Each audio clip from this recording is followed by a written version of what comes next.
ফিলিস্তিনে আমাদের ভাই বোনরা রক্তে রঞ্জিত হয়ে যাচ্ছে। শিশুদের কান্না, মায়েদের আর্তনাদ, বাবাদের লাশ, এই কি ছিল মানবতার পরিচয়? আল্লাহ সুবহানাহু ওয়া তাআলা বলেন, আর যদি তারা তোমাদের সাহায্যের জন্য আহ্বান জানায়, তবে তোমাদের কর্তব্য তাদের সাহায্য করা।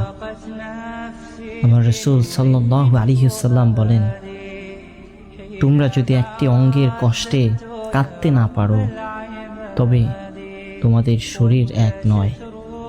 প্রিয় বন্ধুরা, ছোট্ট ছোট্ট শিশুরা তারা আজ নির্যাতিত, নিপীড়িত, অত্যাচারিত।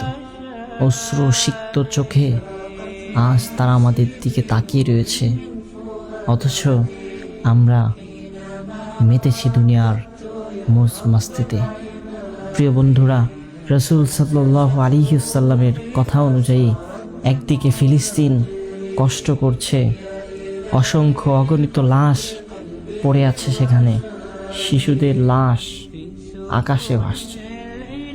মনে হচ্ছে যেন বোমা মেরে ছোট্ট ছোট্ট শিশুদেরকে আকাশে ভাসিয়ে দিয়ে সেই শিশুগুলা যেন উঠতে উঠতে আল্লাহর জান্নাতে চলে যাচ্ছে। প্রিয় ভাইরা, এই দৃশ্যগুলা কি আপনার চোখে একবারও পড়ে না? আপনার চোখটা কি একবারও অশ্রুসিক্ত হয় না? আপনার মনে কি একবারও কষ্ট লাগে না?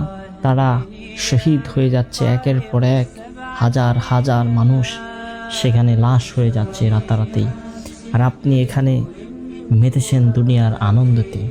তার মানে আল্লাহর নবীর কথা অনুযায়ী তারাও মুসলিম, আমরাও মুসলিম, কিন্তু তাদের কষ্টে আমরা কষ্টিত হতে পারছি না। তার মানে আমরা মুসলিমরা এক নই।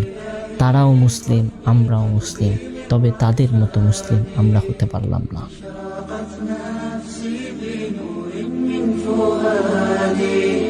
حينما رددت يا رب العباد